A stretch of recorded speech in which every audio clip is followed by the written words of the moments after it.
time for your favorite informative program on daytime television, Jamaica Magazine. Thanks for stepping in. As you may notice, this is the final Friday in Child Month, so our children will continue to be the main focus for our show today. Coming up, Prime Minister Andrew Holness lobbies for the safety and protection of our nation's youth. And later, we highlight the outstanding work of the Child Protection and Family Services Agency, CPFSA. Sit back, relax, and enjoy the show.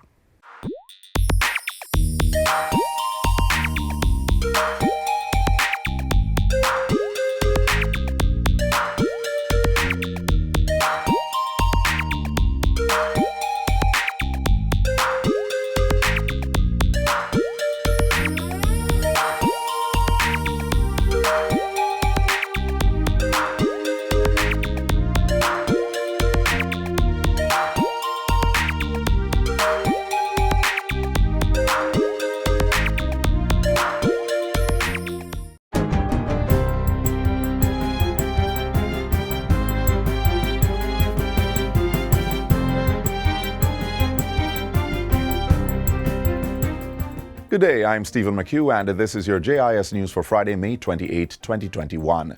14 high schools across the country should see their electricity bills reduced after the installation of solar kits recently donated to the Ministry of Education.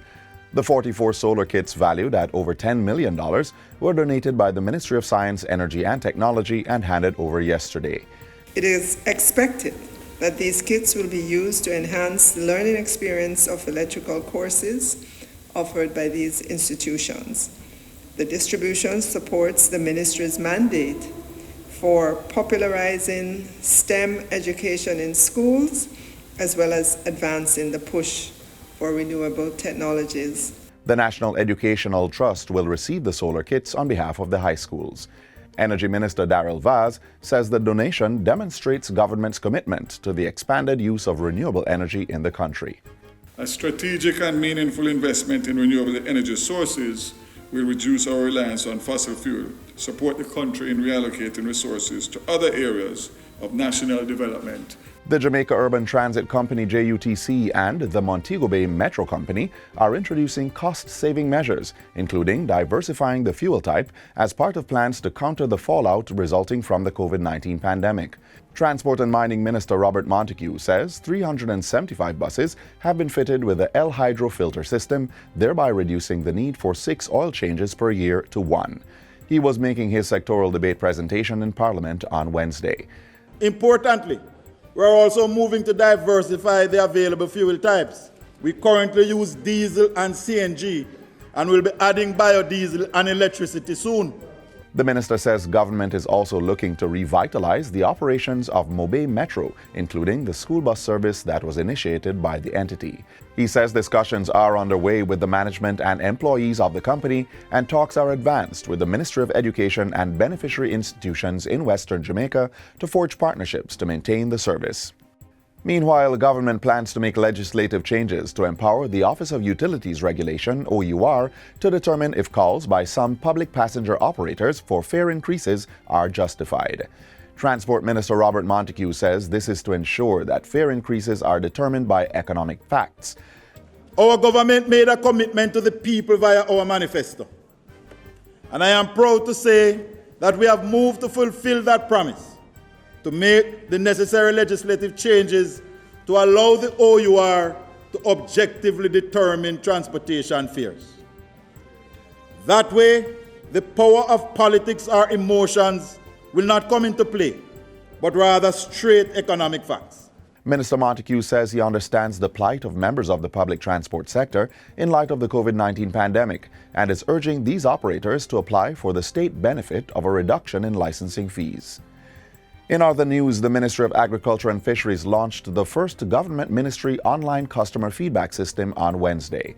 The system is designed to enhance service delivery by giving customers the option of making their queries, suggestions, comments, and complaints online. Agriculture and Fisheries Minister Floyd Green says the system will allow customers to save time and resources, as they will no longer have to visit the various locations to ascertain information or get issues resolved. We have to transform the public service to ensure that it is dynamic, that it responds to the ever-changing needs of the Jamaican society, and that it is importantly client-focused, results-oriented, and consistently seeking ways to improve its delivery of public goods and services. Additionally, customers will have access to instructional videos on the ministry's website showing them how to use the platform. The launch of the ministry's online customer feedback system is another step towards implementing the Public Sector Modernization and Transformation Program, as well as the Government of Jamaica's Service Excellence Framework that was established in 2018. And finally, late Ambassador Anthony Johnson was eulogized yesterday as an exceptional and extraordinary man of integrity and excellence who was committed to the development of Jamaica. He was remembered during an official memorial service in the St. Augustine's Chapel at Kingston College. Governor General Sir Patrick Allen and Prime Minister Andrew Holness, who read the first lesson, headed the dignitaries attending the memorial service. Foreign Affairs Minister and Leader of Government Business in the Senate, Kamina Johnson-Smith, described her father as a true Jamaican who believed that literacy and education were critical enablers. Believe it or not, when Daddy's illness started to affect him more, this man who had accomplished so much and was supposed to be in retirement was still working on other projects. Among other things, he was working on a book to review Sir Alexander Bustamante's 5-day speech. He was researching for Michael, that has a big anniversary coming up, as well as updates to the history of KC, which also has a major anniversary coming up. Tributes were also offered by his other children, grandchildren, and the Kingston College Old Boys Association. Over the course of his life, he made invaluable contributions to both the private and public sectors, including as an educator lecturing at the University of the West Indies and his alma mater, Kingston College. He began his parliamentary career in 1980 as a senator, and over the next 27 years served the people of Jamaica in both houses of parliament. Ambassador Johnson, who represented Jamaica's diplomatic affairs in several countries, also served as a government minister for several ministries. He was awarded the Order of Jamaica in 2016 for his outstanding service and contribution to the nation. Ambassador Anthony Johnson died on April 28 at the age of 82. He is also survived by his wife of 51 years, Pamela. And that's it for JIS News Today. I'm Stephen McHugh. Thanks for watching.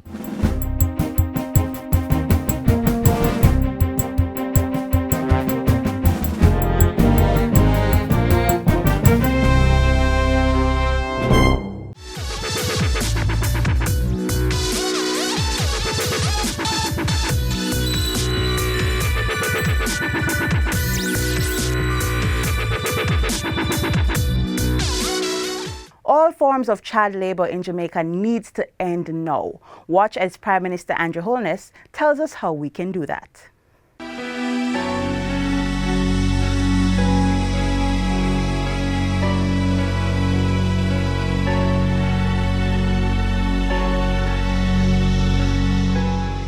The culture of Jamaica is such that our parents would have instilled in us the value of work.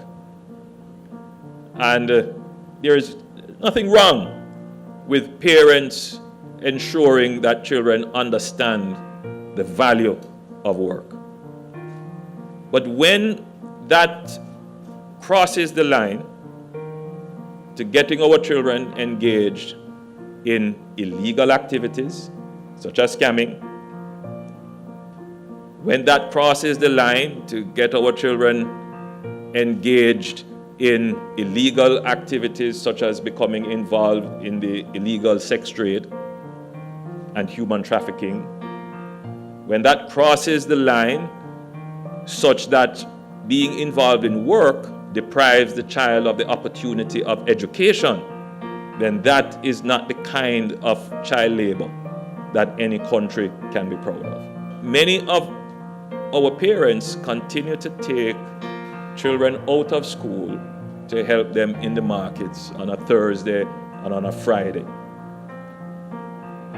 I can well understand and appreciate the need for the support of the household so that you can go to school on Monday, Tuesday, and Wednesday.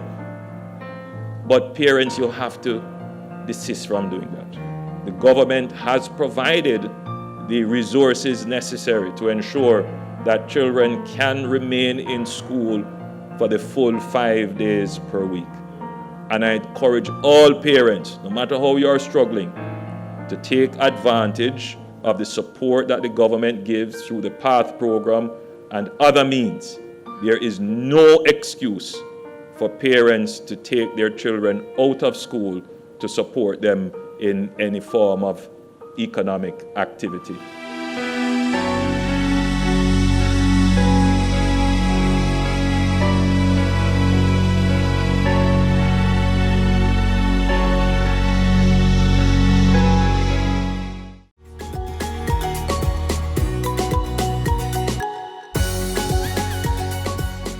Hello everyone, my name is Adenika Williams. Today I'm just here to tell you that I am proud of the person you are becoming.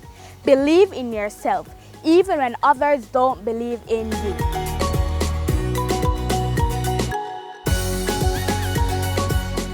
The Child Protection and Family Services Agency, CPFSA, is the executive agency of government that has responsibility for providing a stable and nurturing living environment for children who are in need of care and protection. In our next feature, we highlight steps being taken by the entity to end child abuse in all forms. Immediately after, we will take you on a tour of the CPFSA's Smiles Mobile, which helps to provide much-needed psychosocial care to wards of the state. It's no secret.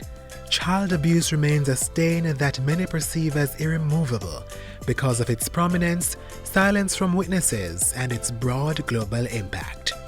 But agencies like the Child Protection and Family Services Agency, CPFSA, are working twice as hard to remove that notion. The agency's latest effort, a child abuse community drive-through, to sensitize citizens and awaken voices and actions to end even the smallest idea of abuse towards any child. A message that says to the citizens all over Jamaica that it needs all hands on deck to care for our children.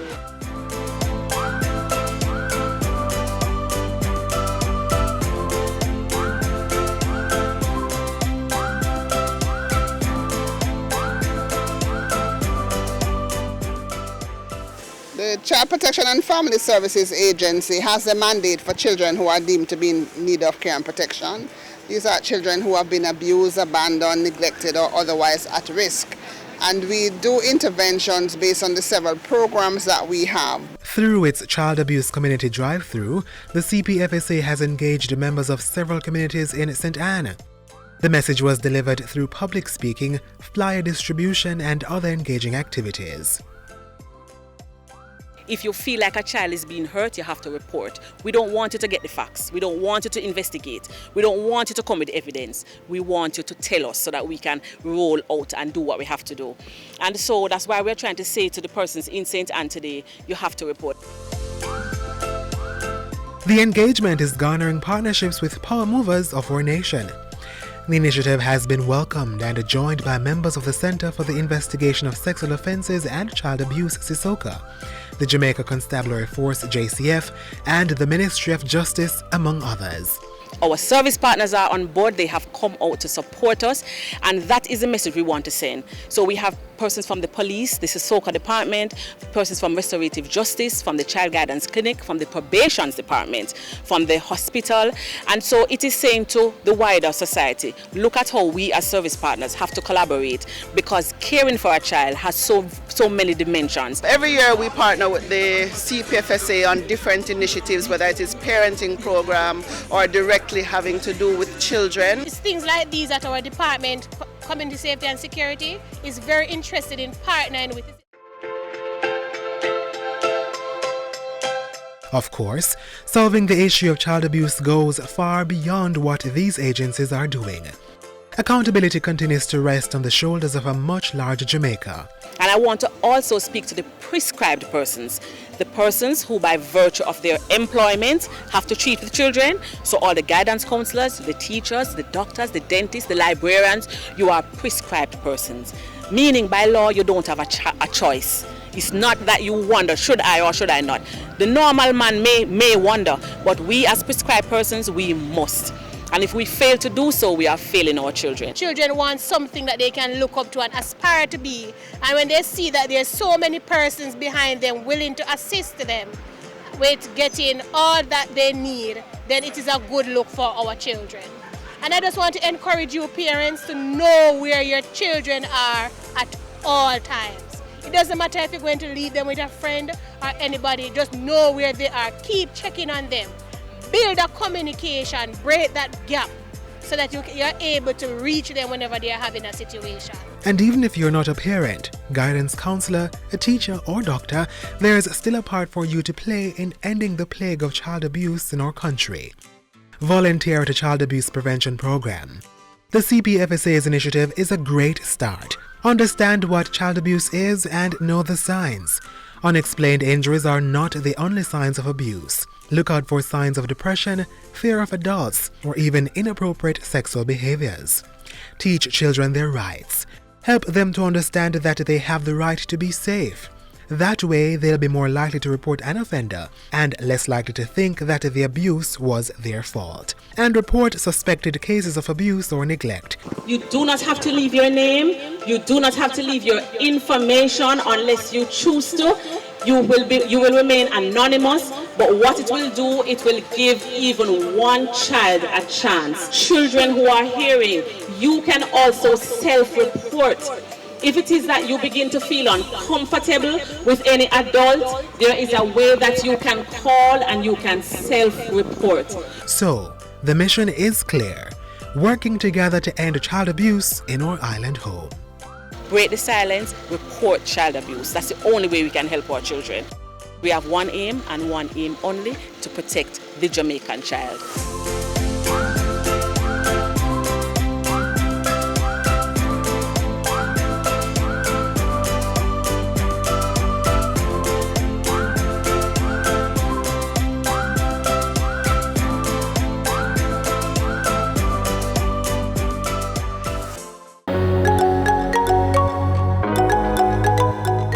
On the outside, it looks like any regular 30-seater coaster bus. Once inside, you quickly realize that there's more that meets the eye.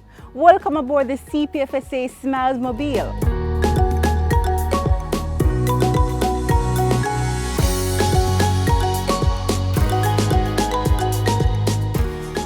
The Smiles Mobile is a retrofitted 30-seater coaster bus. On board we have 2 confidential counseling areas where both officers sit. We have refrigerator and microwave on board. We have a sink area for the kids to wash their hands. We have filing cabinets where we store our files. The main objective of the Smiles Mobile is to screen those children who fall within the child protection system. And so we carry out our screening and interventions right across the length and breadth of Jamaica. Today we've joined the CPFSA Mobile Mental Health Unit at one of their sessions at the Glen Hope Nursery in Kingston to witness how the Smiles Mobile provides a convenient and confidential safe space for these wards of the state. Welcome. Come on in and have a seat. Today we're going to be doing some coloring. The children love the bus. When we visit the facilities, they're very excited. As you can see, it's very colorful, it's child-friendly, it's air-conditioned, and so it's a lot of comfort for them. And we provide this safe space for them so they can come on and express themselves, and we provide the necessary interventions as well.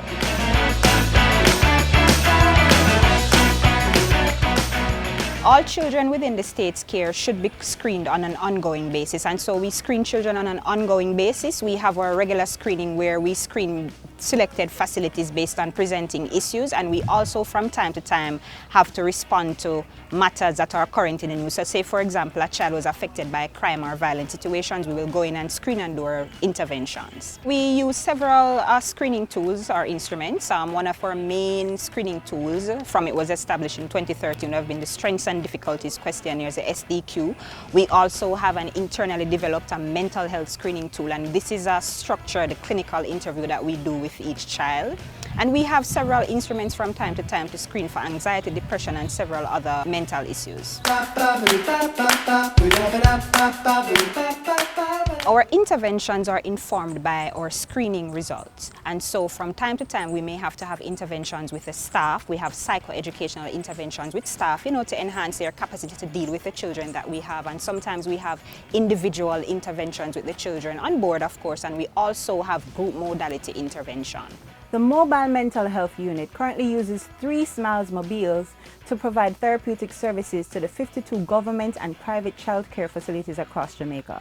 Over the years, they have made progress and are seeing great results. Well, we have seen a lot of positive results where when we do the screening and we identify the issues and we provide the interventions, we see where it has helped them greatly, where children have gotten better grades in school, there are less issues within the facility in terms of behavioral challenges and mental health issues. So the interventions have been really helpful. And that's all we have for you today on the CPFSA Smiles Mobile. Our tour of the bus ends here, but its journey continues, bringing smiles and much-needed therapeutic support to children in state care.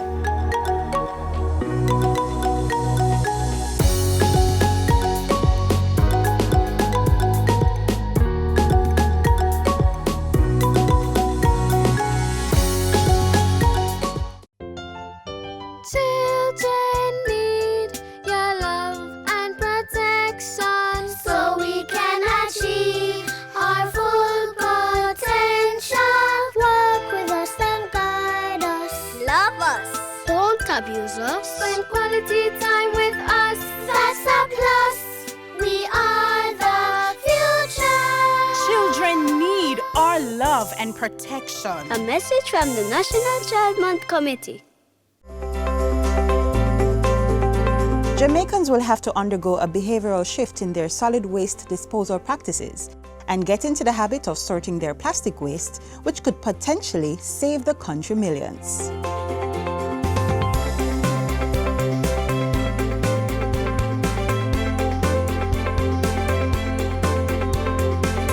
If the National Solid Waste Management Authority has its way, within the next 2 years, every household will have to separate its plastic for garbage disposal. According to the state-owned agency, approximately 40% of domestic waste consists of solid degradable substances such as plastics. When it goes to the landfill, and should there be a fire, those plastics enhance the burning and give us less control in managing any event of a spontaneous or otherwise fire at the landfill. We have 2 types of waste in the household. You have the organic and the inorganic waste, and the plastic is part of the inorganic. So it's a very good initiative, and I believe that it will save us money and it will save us the environment. Research has shown that plastics harm the environment, impacting the growth of humans, flora and fauna. Plastic products are known to clog drains, contributing to year-on flooding. Plastics also pollute the seabed, damaging the ecological system, such as sea creatures and mangroves. For those reasons and others, the NSWMA has embarked on a plastic separation project for Jamaica. Now in its pilot phase, the project has kicked off in Kingston and St. James. The purpose of this program is 1, to rid our waste of the plastics, 2, to reduce the amount of plastic that goes to our landfill, and 3, also educate this community on how to separate and why the importance of separating these plastics. Our regional office, WPM, is promoting love for the environment, and as you are aware, the NSWMA is an environmental organization, though government. We are interested in the health of the environment, and keeping our environment safe is of importance to us. We want to rid the environment of harmful effluents, like we have plastic bottles. The residents are first educated on the importance of garbage separation, and then homes are provided with containers to solely dispose of their plastics. Today we just will be issuing flyers to the residents of the communities. We'll be issuing drums, and we'll just having general discussions with them about how to make their environment more cleaner, safer and healthier. It is important that they separate at source. That way it is much more easier for us to handle the waste and take care of it accordingly. We schedule these collections, right? Once weekly, they will come in and collect, and those plastics, whichever resident is unsure of when the collection date is, they can always call us. We have a mobile app that they can also check with to verify when is their collection day in case they are uncertain. We were actually approached by the NSWMA, and we were quite excited because we do recognize that there has been significant degrading of the environment. We have been sending emails, we've been sending text messages so that they understand that what their responsibility is in this in protecting the environment and doing what we can to ensure that our children are able to benefit and see the natural resources that we have to offer here in Jamaica and to a wider extent the universe. As far as being a part of this pilot program, one of the first communities to be selected, I mean, it's something that's going to give us a significant boost as it relates to the wider Jamaica,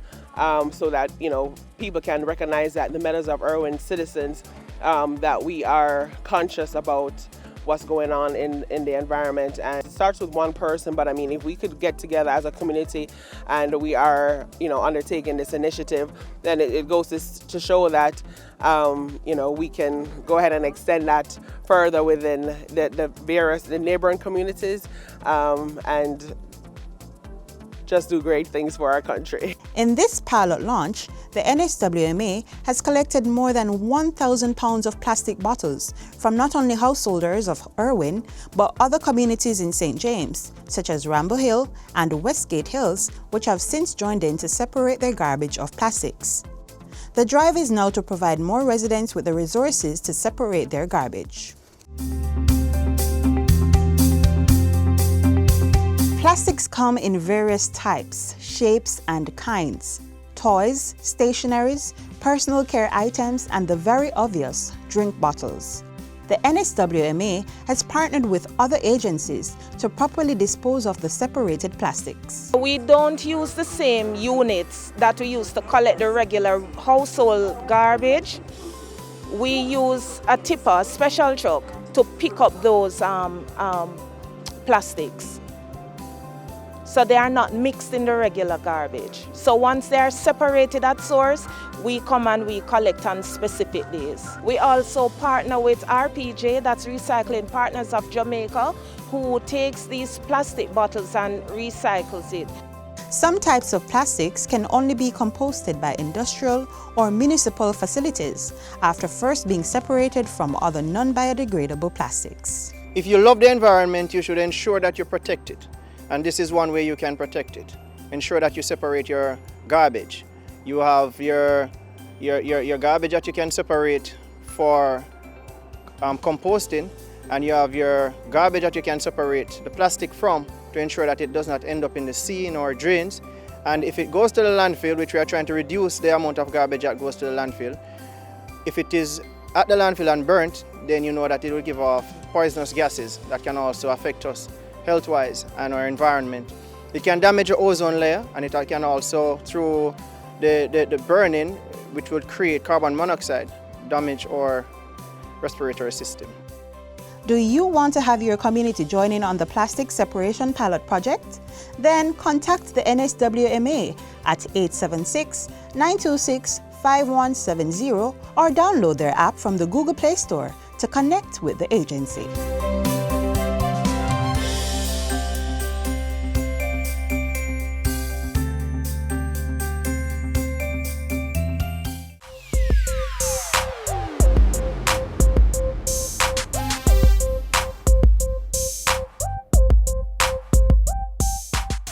As we close off today's program, do remember you may visit our YouTube channel and website, jis.gov.jm, if you want to watch today's program again or to catch our daily video uploads. You may also follow us on all our social media sites for the latest information on government programs and initiatives. Also, don't forget to tune in tomorrow for another informative episode of Jamaica Magazine.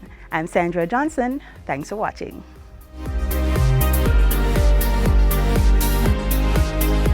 This has been a production of the Jamaica Information Service, the voice of Jamaica.